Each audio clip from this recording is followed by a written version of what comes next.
नमस्कार दोस्तों, आप सभी का स्वागत है हमारे चैनल विचार आपका। मैं आपका दोस्त और होस्ट आनंद राजा। दोस्तों, आज हम आपको मिलवाने वाले हैं मुकुल सिंह जी से। मुकुल सिंह वो इंसान है जो सूरवीर में रनर अप रह चुके हैं, यानी कि अगर कहा जाए तो विजेता से थोड़ी सी कदम की दूरी पर उन्होंने अपना स्टॉप कर दिया, यानी कि थे ही कहा जाए तो। आइए उनसे बात करते हैं और इसमें और भी क्या खट्टी मीठी बातें हैं जानते हैं उन्हीं से। नमस्कार मुकुल जी। नमस्कार भैया। मुकुल जी, आप पहले हैं कहाँ से ये बताइए। भैया हम बक्सर से हैं और हमार गांव बक्सर जिला में कोठिया एगो गांव बा। हम ओजे से बिलोंग करी ना, जहाँ के कि भोजपुरी के गढ़ मानल जाला। हम ओजे से हैं और पहले हम तमाम श्रोता समाज के हाथ जोड़ के प्रणाम करतनी कि आप लोग अपन आशीर्वाद प्यार हमरा के दीजा। और हमारा भैया बहुत अच्छे बोलते हैं, लव यू भैया आपको। Love you two. मुकुल जी, देखा जाए तो आपने एक सुरवीर के बहुत अच्छे शो में जो महुआ पे चल रहा था उसमें आपने पार्टिसिपेट किया और बहुत अच्छी दूरी आपने तय की। तो ये दौर कहाँ से शुरू हुआ कि मुकुल जी पढ़ाई के दौर से ही अपने आप को सिंगर मानते थे, या एक अचानक से शौक जगा उनके अंदर कि हाँ? देखिए भैया, आजकल के गीत गौनई जौन भइल बा वो अचानके वाली हो गई भैया, इसीलिए मेरा क्वेश्चन था। लेकिन एगो बात बता दे तनी, गाला जौन मिलेला वो गॉड गिफ्टेड मिलेला। ठीक नु अगर का भइल बा कि अरे यार है लइकवा के गायक बना दी का, चलो होने एगो एल्बम बजा माने बनवा दे तनी और गायक बन गेल। लेकिन ई जौन चीज बा ई गॉड गिफ्ट ह। और हम बचपने से जब पढ़ी उढ़ी तो गुनगुनात रहत रही।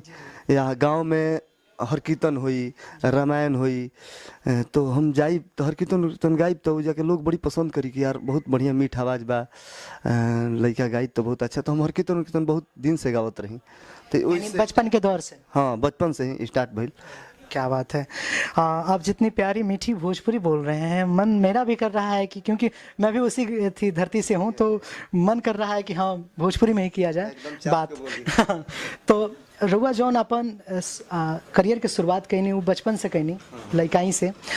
अगर देखल जाओ तो अभी रुआ सुरवीर के बाद राउर बहुत मार्केट में एल्बम बा। तो पहले तो आगे बात करे से पहले हमने के चाहब जा कि रुआ आवाज़ में एगो गीत राउर हो जाए, ओकरा बाद आगे सुनाए। भैया आवाज़ तो फसल भी एकदम सर्दी खांसी जकड़ ले बा, मौसम चेंज भइल बा, मौसम सुहावन हो गइल बा और आवाज़ ऐसे भी भारी हमार लागत। सब लोग हमार आवाज़ जे भी सुन ले बा समझ पावत हुई कि हाँ हमार तबीयत खराब है। लेकिन हम गाई और फोक हम ज़्यादा गाई ना, और फोके गावे के चाहिए। जितना भोजपुरिया गायक बड़ा लोग सब लोग से नम्र निवेदन बा कि आप लोग भी फोक गाइए। तो एगो फोक में हम बरहमासा गइले रही। जी जी। ओकर 2 लाइन रोक सुनाओ तनी। कि बिलखत गोरी हो बिलखत गोरी, अरे बिलखत गोरी हो बिलखत गोरी, आ देख सबला बिन, अरे देख सबला बिन बिलखत गोरी। अंतरा गावर है कि फाग खेलू के करा से, कि चैत खेलू बल जोरी, अरे फाग खेलू के करा से, चैत खेलू बल जोरी। अरे आहे बैसाखों में धूल उड़त है, अरे आहे बैसाखों में अरे धूल उड़त है, अरे जेठों में धूप लगोरी, आ देख सबला बिन बिलखत गोरी। क्या बात है, देखा सवाल। रउआ जब सुरवीर में रहनी है तो सुरवीर में वैसन कोनो एगो पल हुई जौन रउआ हमनी के दर्शक के सामने शेयर करे चाहिए, जौन रउआ यादगार पल हो कि हाँ हमरा ये जिंदगी भर याद रही ये पल? सुरवीर में जब हम रही तब हमार एगो यादगार पल रहे कि हम कबो जिंदगी में सोचले ना रही कि हम फाइनलिस्ट बनब। और वो जो जितना भी लोग गावे वाला लोग रहे, देखिए मेरा रुआज तो जे भी रहे गावे वाला लोग हमरा से बढ़िया गावत रहे, हमरा से बहुत बेस्ट गावत रहे, बहुत अच्छा अच्छा गायक रहे, सुरीला सुरीला, अब मैंने क्या कहीं। और वो जो सिलेक्शनो होला सुरीले गायक लोग के, हमार सिलेक्शन ऐसे भई रहे कि हम फोक गावत रही, हम मिजाज में गाई थोड़ा एक्टिंग कर देते रही। तो यह वजह से हमार सिलेक्शन भइल। तो हमारे यादगार पल रहे जब हम फाइनलिस्ट बननी ओकर बाद बिना बतौले हमार मम्मी पापा मंच पे आई रहलो। ऐसे हमारे घर के लोग सपोर्ट ना करेला गीत गौने में। हमारा के गीत गौने में जेले आवल उन लोग के माने हमारा गांव के भोला सिंह सुरवार, पप्पू भैया, सुरेंद्र चाचा, गुड्डू भैया, पंकज चाचा, सत्येंद्र सिंह, चुनू सिंह, ये लोग बहुत माने बचपन से ही लोग के शौक रहे कि ते गाऊ। हमारा के मोटरसाइकिल पर ले लेके साइकिल पर ले लेके दौड़ल लो धूपल लो। तो ओकरी हमारा बहुत खुशी भइल, बहुत दूसरा टाइप के हम महसूस कैनी, होपलेस हो गई जब मम्मी पापा के देखनी करी यार मंच पे ये कैसे, ये लोग कैसे आ गए। तो मुझे उस समय बहुत माने अंदर से खुशियों भई रहे और हम होपलेस हो गए कि यार ये लोग कैसे आगे लो जा। तो अलग फील हुआ था बहुत, मैंने अब क्या कहीं भैया। चलिए बहुत प्यारा बात बा कि जौन और यादगार की और मम्मी पापा वहाँ गए और है थी बहुत यादगार अच्छा पल बा। जैसे कि अभी देखा जाता भोजपुरी इंडस्ट्री में, ठीक बा, कि अभी एगो गाना गाए वाला आदमी, जैसे रउआ शुरुआते में बताइनी है कि एगो गाना गाए वाला आदमी अपना आप के सिंगर समझाता और केहू भी कहीं गावता तो लोग कहता कि हमरा लइकवा एगो गाना गा ली तो गायक बन जाई। तो अभी जो आए वाला जनरेशन के जो नया लड़का लोग बा, तब तो रउआ तो सुरवीर से रिटर्नर बानी, तो जे आए वाला जनरेशन के नया लड़का लोग बा जे आवता अभी, ओकरा के का मैसेज देवे के चाहे हम अपना तरफ से? ऐसा बा कि देखी जे भोजपुरी गावे वाला बा, जे भोजपुरी गावता ओकरा के हम ये मैसेज देव कि अगर भाई जबरदस्ती गायक निखे बनला के काम, बहुत सारा लाइन बा। आप पढ़ाई कीजिए, खेल कूद कीजिए, केहू कबड्डी खेलता, केहू क्रिकेट खेलता, बढ़िया बढ़िया चीज़ बड़ी सब बढ़िया बढ़िया तार ढूंढे के बा। एयरफोर्स में जा, नेवी में जा, मिलिट्री में जा। तो हम बताओ तनी कि एकदम मैंने फोकस ओइजे नहीं करे कि हम यार गायक बन जैती। कहे से कि हम बार बार पहले भी बतैनी है कि गॉड गिफ्ट मिलेला और ये माता रानी का दिया हुआ आशीर्वाद है। जबरदस्ती नहीं है कैला काम और बढ़िया बढ़िया साफ सुथरा गीत गावलो और मेहनत करलो, ना कि हिट होगे खातिर एकदम यार हो फलानवा हो चीज हवा गइला सनु तो जल्दी हिट हो गिला, उससे काम मतलब बा, उससे कुछ मतलब नहीं होता है।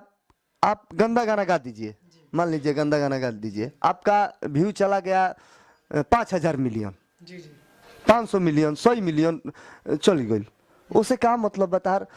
स्टेज परफॉर्मेंस, आपको स्टेज पे कितने लोग बुलाते हैं, कहाँ प्रोग्राम करते हैं आप, कैसे कैसे लोग बैठ के देखते हैं। अब जैसे हम बानी, हम बताइए नहीं कि भरत शर्मा जी, विष्णु ओझा जी, आदरणीय हम नाम ना मैंने, तो गायत्री बाबा, अशोक मिश्रा जी, ये लोग हमारे यहाँ के हैं। तो मान लीजिए कि वहाँ से फोक का उत्पत्ति हुआ है और वो लोग गाते थे, अभी भी गाते हैं। अभी भरत चाचा जब हारमोनिया लेकर बैठे हैं, अभी सभी लोग को सुनिए, विष्णु बाबा, कमलवास कुमार चाचा, गायत्री बाबा तो नहीं रहे अब इस दुनिया में। तो एक अलग फील आता है और अच्छे अच्छे लोग बैठ के सुनते हैं। वहाँ थोड़ा भी ये नहीं हुआ कि धन है बाघ, ये सब हो जाए, लेकिन या उन लोगों का जो गाना आता है आप सुनिए, उसके नीचे आप देखिए कितना अच्छा अच्छा शब्द लिखा रहता है, जो कमेंट आता है यूट्यूब में। और अगर हम गांदा गावता नहीं तो उनमें कमेंट आई कि तो थोड़ा बुरा लगी। तो इससे हम जौन भी नया लड़का गावे वाला बना लो, हमारे भाई यार प्रार्थना करता नहीं कि तुम लोग साफ सुथरा गीत गाओ लो, अच्छा अच्छा गीत गाओ लो और मेहनत करो लो, ना कि हिट हो गया कि फिर हम नहीं रहा काम कि हम हिट हो जाए। यार हिट हो गया का कर लेब, 100 मिलियन लेके तू का कर सकल, कुछ ना कर सकल, 2 दिन 3 दिन बाजी या फिर चल जीब तो बहुत दुख हो। कहे कि जे लयदार होला ओकर से खेतियो बाड़ी मेहनत ना हुई। कहे से कि जो लय इलाका के मारल आदमी जल्दी सुधरे लेना। अब तो तू लयदार हो गई बड़ा, ठीक मैंने घुस गई बड़ा लाइन में, आ तारे वो गाना 100 मिलियन चली गई। तो 100 मिलियन चल गई तो तू सोचे कि अरे यार हतना गाना हमारे चली गई, अब हम खेती करी आई हम नहीं। ये गलत बात है। आप लोग अपना काम भी कीजिए और मेहनत कीजिए, मेहनत कीजिएगा। और देखिए मेहनत ऐसा चीज़ है, गीत गाने में हम देखले बनी भैया कि जब हमारा कुछ ना आवत रहे, अभी भी कुछ ना आवेला, जीरो बनी हम यह लाइन में केहू परिपूर्ण तो भइल नहीं है। तो जब हमारा थोड़ा थोड़ा मैंने हम गावे वाला बनी, तो जितने हम मेहनत करी उतने मजा आवे। और जब मैं सूरवीर में गया उसके बाद दिन पे दिन हमारा सूरवीर में हम कुछ ना गावत रही, मान ली कि गाँव के चलते, गाँव के चीज गई के चलते सिलेक्शन भइल हमार ना। तो उनमें गईला के बाद हमारा में जो सुधार भइल, आदरणीय गुरु जी श्री धनंजय मिश्रा जी, भोजपुरी के महान म्यूजिक डायरेक्टर, और आदरणीय गुरु जी राजेश गुप्ता जी, पप्पू भैया, राज सर, ये लोग, हर्षिता मैम, ये लोग मेरे ऊपर जितना मेहनत किए हैं, तो उसके बाद जो निकल के आया, अब मैं अच्छा गाता हूँ, सुर उर को भी पकड़ हो गई कि हाँ कहाँ से का चीज़ गावे के चाहिए, तो ओकर फील कुछ अलग आवेला। ये सब बात। हाँ, बहुत अच्छा बात बा। देखा जाला तो हर एक दौर में यानी हर एक फील्ड में जे आदमी सक्सेस होला ओकर एगो आदर्श एगो गुरु होला। तो राउर के आदर्श बा के गुरु बा? हम बचपन से फॉलो कैले बनी श्री अशोक मिश्रा जी के और पवन भैया के गाना, पवन सिंह जी के गाना हम बचपन से सुनत रही और मैंने वहाँ लोग फॉलो कैले बनी। लेकिन सुनी हम कुल लोग के, भरत चा, कमलवास चा, फिर से विष्णु बाबा, सब लोग के हम गाना सुनत रही कि का गावेला, और कुछ ना कुछ सब लोग से हम थोड़ा थोड़ा ले ले बनी। लेकिन हाँ एह लाइन में हमारा के केहू सिखैलस, माने केहू हमारा के बतैलस कि स्केल का कहाला, हारमोनियम का कहाला, तो उनका नाम है आदरणीय धनंजय मिश्रा जी और राजेश गुप्ता जी। ये लोग मुझे बहुत हेल्प किए हैं। और हमारा के गाँव में जब हम रही तो हारमोनियम कीन के देवे में, हारमोनियम कीन के दिहल लो, हमारा के खरीद के दिहल लो। नाम धनिया सुनील पाठक जी, भोला सिंह सुरवार जी और पप्पू भैया, पंकज पाठक, सत्येंद्र सिंह, गुड्डू भैया, बबलू सिंह, ये लोग मेरे ऊपर बहुत पैसा खर्चा किए हैं। मैंने वो घड़ी खाती, मैंने 5 साल 7 साल पहले खाती 2400 रुपया 2500 रुपया हमियत राखत रहे। मैं तो अपने में बेचारू केहू हारमोनिया दे दिहलस, केहू बाइक किन दिहलस, ऐसे ऐसे मैंने हमरा के कैल लो। जब हम महुआ में सिलेक्शन भइल हमारा तो बहुत वहाँ लोग खुशी भई रहे। यानी कि ई होला कि जब आदमी केहू के पीछे मेहनत करेला ओकर अगर सफलता होला ना तो इंसान के ज़्यादा खुशी होला कि हाँ हमारा साथे चली। और वैसे बात करके तो काफ़ी ज़्यादा इच्छा बा, ठीक बा, पर समय के थोड़ा अभाव बा और कीमती समय क्या कि रहुआ रिकॉर्डिंग में जात रहनी है, बहुत कीमती समय रहुआ अपन देनी है।